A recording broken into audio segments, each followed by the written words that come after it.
you check these socks for holes, Kitty? Yes, I did. And not a hole did I find. Oh, that Patsy, the little devil. She says to me while I'm dressing her for the party, she says, Kitty, there's a hole in each one of these socks. What? I said, holes in those brand new socks? Yes, she says, how could I get them on my feet if there were no holes in them? Oh, Kitty, you're spoiling that child. She can wrap you around her little finger. Ah, 'tis wrapped around me heart, she is, the darling. I've never seen a girl with so much energy. Why, she can't sit still a minute. She couldn't wait to get to that party. 'Twas Kitty, fix my hair. Where's my dress? Where's Albert? Has he brought the car yet? Till it made me fair worn out to listen to her. Oh, she's talked of that party at Nancy Foster's house for weeks. I'm sure she's having a good time. A good time, is it? Oh, just you leave it to that little one. I'll bet she's the very life of the place. If she hasn't run everybody to death by this time with her carryings on. Look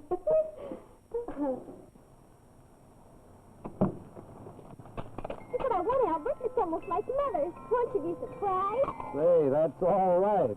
She sure will be, Patsy. It's getting very late, and we must get home before Father does. So please hurry, huh? Okay, here we go.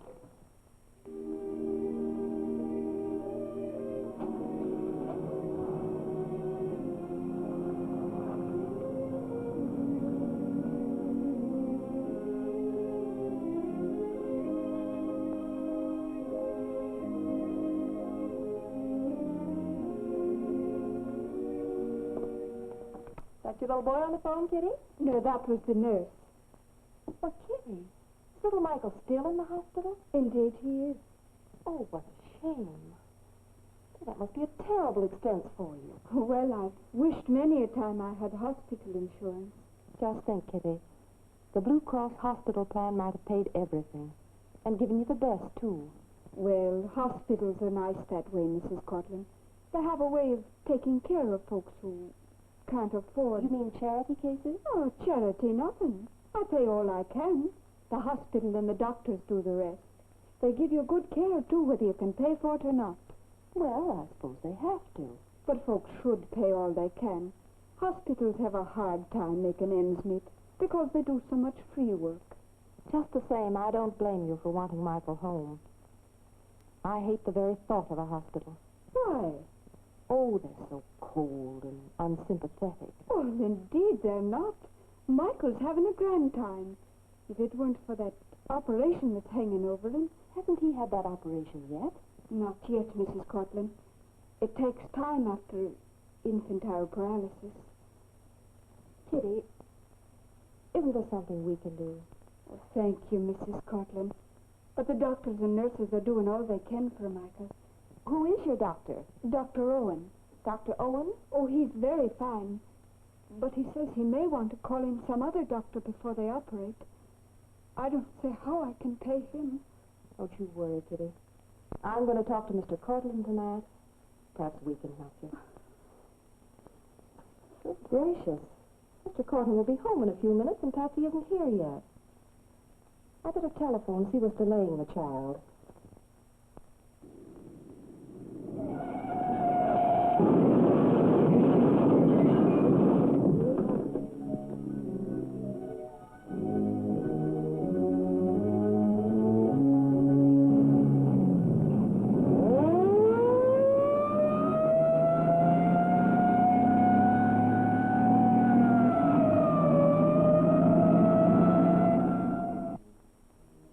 Yes, I'm afraid it is your little girl, Mrs. Cortland. She's been taken to the hospital. Yes, on 17th and Walnut Street. I'm sorry, I don't know what her condition is. You can find out at the emergency desk. Yes. Goodbye.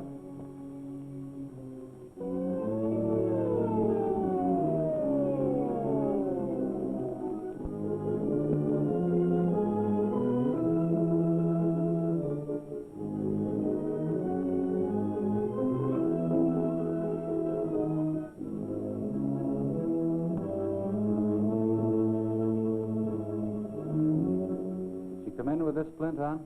It was probably put on at the scene of the accident. The best protection is to splint them where they lie. That's a neat job for an emergency. That's an important job.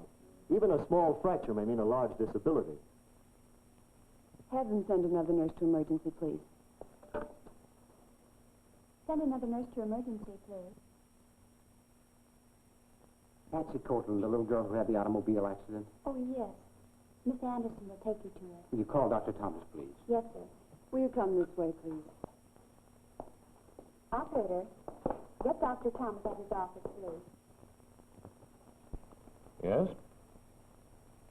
Who? Patsy Cortland. I'll come at once.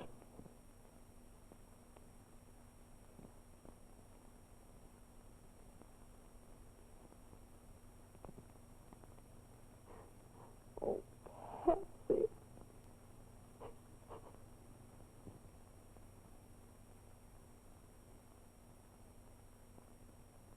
Nurse, can Patsy be moved to a private room? Yes, if the doctor says it will be safe to move her. We're doing everything we can for her, Mr. Cortland, counteracting the shock of the accident. Is she suffering from shock? Well, most accident cases do, but Patsy's not in pain now. And find out if Dr. Thomas has arrived, please. Your doctor will come here to emergency just as soon as he arrives. But I've been... Don't worry, Mr. Cortland. Several interns and resident doctors are always on duty. They'll take good care of Patsy until your doctor comes. I'll order a special nurse immediately. 2 if necessary. Yes, Mr. Cortland. Everything will be done. Thank you. Dr. Thomas, please. Calling Dr. Thomas. Dr. Thomas in emergency, please. Dr. Thomas in emergency, please. Oh, it's this waiting, George. I don't think I can stand it. I know, dear. But it takes time to make an examination, Helen, dear. I'm sure Dr. Thomas Yes, will... but every moment's delay means so much to Patsy. Yes, dear, I know. Oh, when I think of her lying there, alone. Hey, Helen, a hospital can do only so much unless they have our cooperation. George, Oh, Dr. Thomas. can you tell us anything yet, Doctor? I'm afraid she has a broken leg and perhaps some other injuries. We'll know more definitely after we see the x-rays. Isn't there something we can do? She may need a blood transfusion later. Can you use my blood, Doctor? We'll see. Dr. Thomas, the x-rays are ready now. Thank you. Excuse me a minute, please. Will you come with me, please?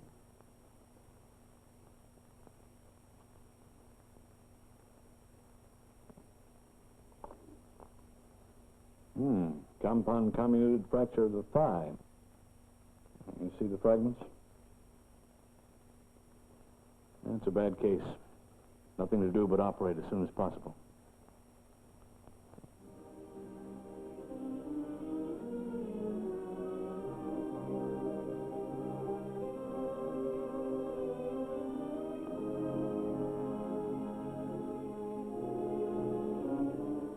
Oh, if Patsy hadn't gone to that party. We have no control over such happenings, Helen.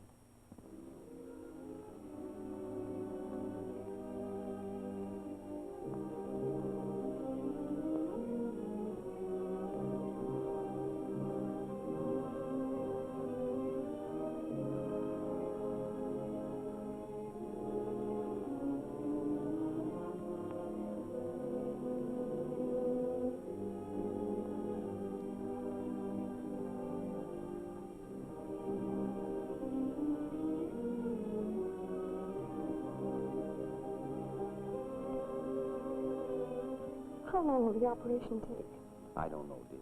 But she has the best doctors and nurses. We must be patient.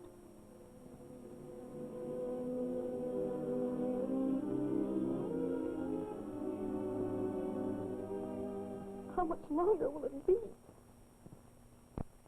Oh, Patsy, Patsy, Patsy! Helen, brace up, dear. The operation's all over. Patsy's resting comfortably. When can we see her? We'll ask Dr. Thomas just as soon as he comes down. Don't worry, darling. It's been a long wait, hasn't it? But it's over now, and Patsy's going to be all right. Oh, thank God. Can we see her, Doctor? Just for a moment, but she must have rest and quiet. And so must you.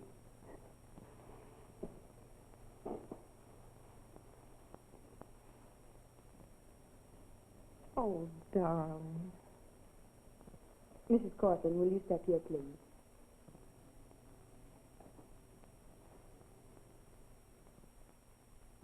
There's been a call for you, Mrs. Cortland. It was your home. Oh, poor Kitty. She's probably frantic.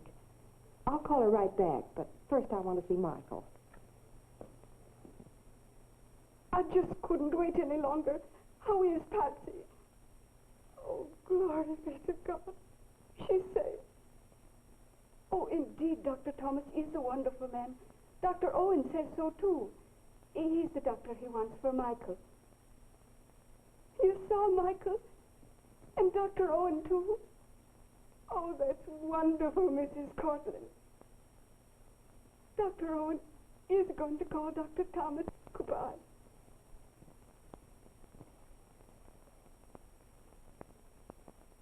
Well, Michael, we're going to fix you up so you can walk again.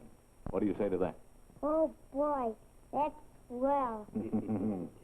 See you later, Mike.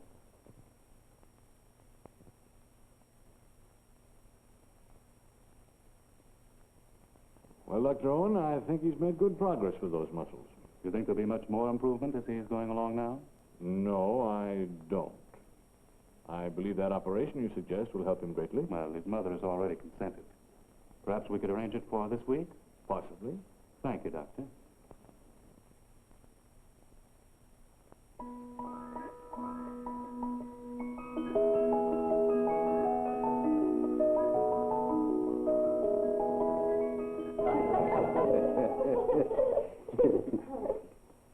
Mike has a private room now, just like yours, Patsy. Do you like your room, Michael? Oh, sure. But it was more fun dating with a bud. Well, your father and I have to go downstairs to Dr. Thomas for a few minutes, Patsy. But we'll be right back. Oh, have to pay the bill, huh? That's right, honey. Whatever it costs, it'll be nothing compared to having you back. Dr. Thomas, Michael says when you take these weights off me, I'll fall apart. Will I? We hope not, Patsy. But if I do, can I come back here to be fixed up? You certainly can.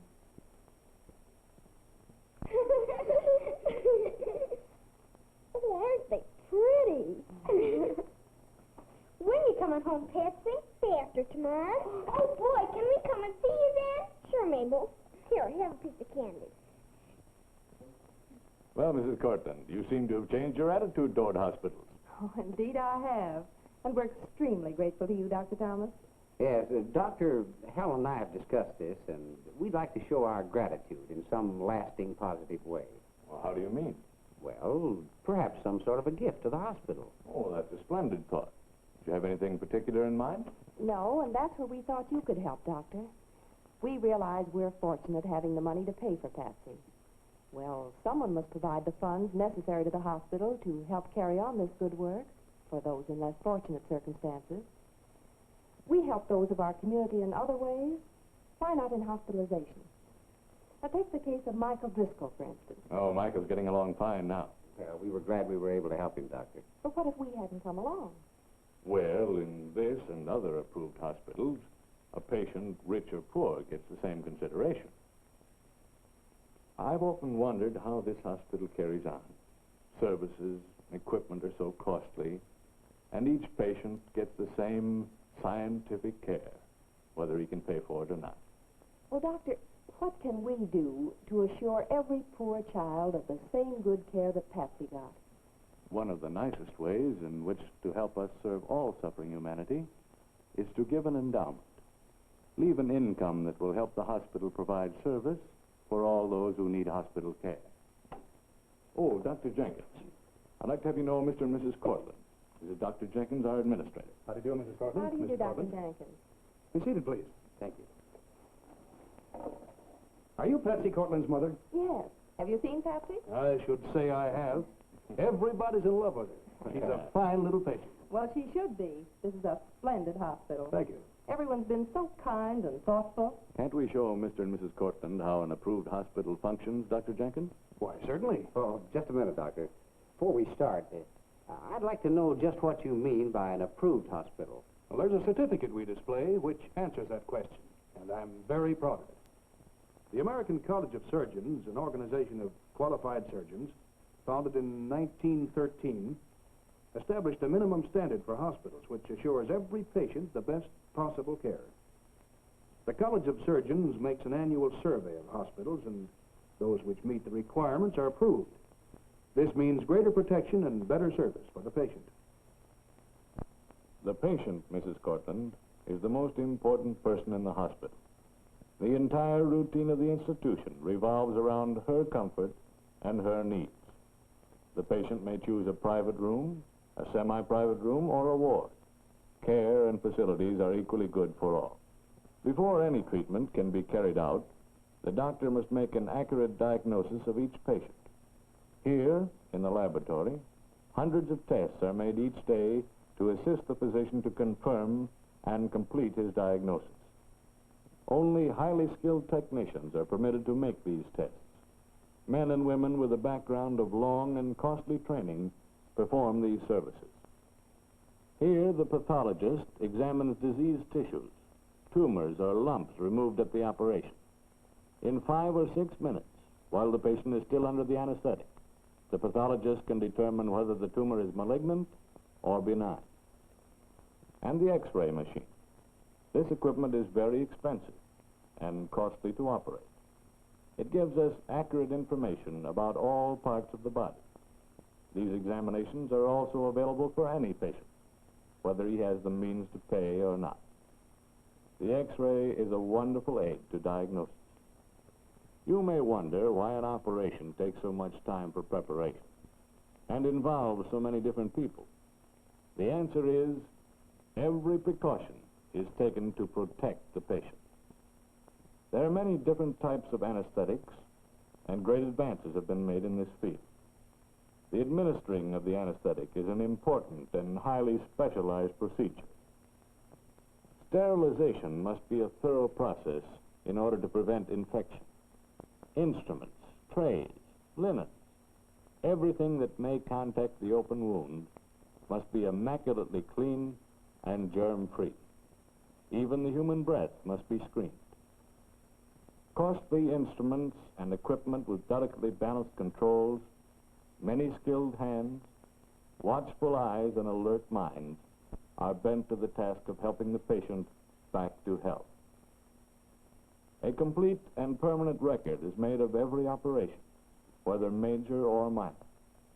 Every person assisting at the operation has the facts of the case and is ready to act quickly in an emergency. Many machines and instruments outside the operating room contribute vitally to the recovery of the patient. This is the complex control board of a deep X-ray therapy unit. Powerful rays penetrate deeply into the body to the cancerous growth and destroy the cells. Every day, advancement is made in hospital equipment. Naturally, we want the newest and finest for our patients. The iron lung may be used only 2 or 3 times a year, yet it must be here when the patient needs it. Physical therapy, or treatment by physical means, as massage, exercise, heat, light, electricity, and water, does much to restore function following certain injuries and disease conditions. For instance, infantile paralysis. Here's a happy spot. Light, sunshine, beautiful surroundings. In this solarium, patients relax, forget their troubles. This speeds up their convalescence. Yes, this room speaks for itself. The most popular and most populated room in the hospital. Special chambers, sometimes called incubators, are provided for the infant that is subnormal or prematurely born. The records in this room contain complete information about each patient's illness, how it commenced, the examinations made, how it progressed. All case records are preserved permanently, available for the use of doctors who may treat the same patient anywhere, anytime in the future. More than 2,000 meals a day are prepared here, and what a variety we must serve. Diet therapy is an important factor in the control of some diseases. The dietitian is a college graduate in home economics with special training in nutrition. Selective menus are provided for patients without dietary restrictions. Special diets must be furnished as prescribed by the physician. The dietitian aims to present the food to the patient in the most attractive form to encourage her appetite. Every approved hospital must have a well-organized medical staff of ethical, competent doctors. These doctors are specialists in the various fields of medicine and surgery. They work together for the good of every patient. They analyze and guide clinical work. They study individual cases like Patsy's and Michael's. And their combined experience and judgment are invaluable to the physician.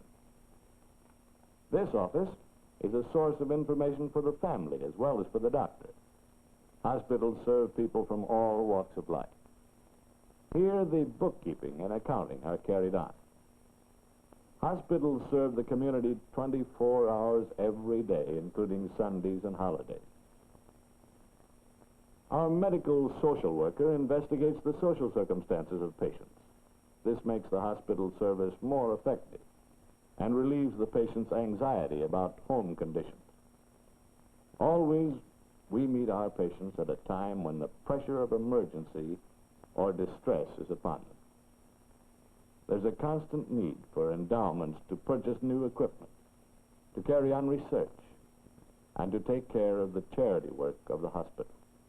But for those who need the benefit of medical science, rich or poor, this need is never unanswered.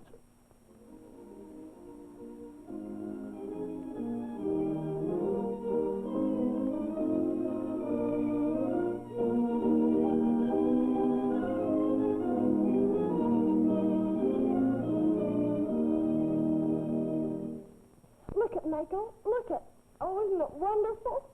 Gee, are you gonna live here? Oh, Michael. No, Michael, we're going to help others to live, to be healthy and happy. I just came back to take you home, Michael.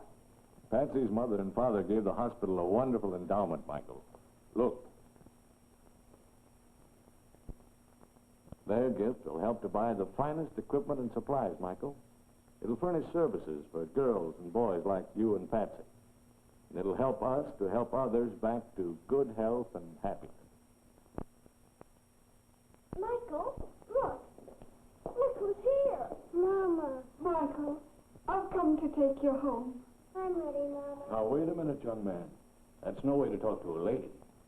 Come on, stand up. Stand up here? Right here. That's it. Now, remember, son, easy. Now walk to your mother.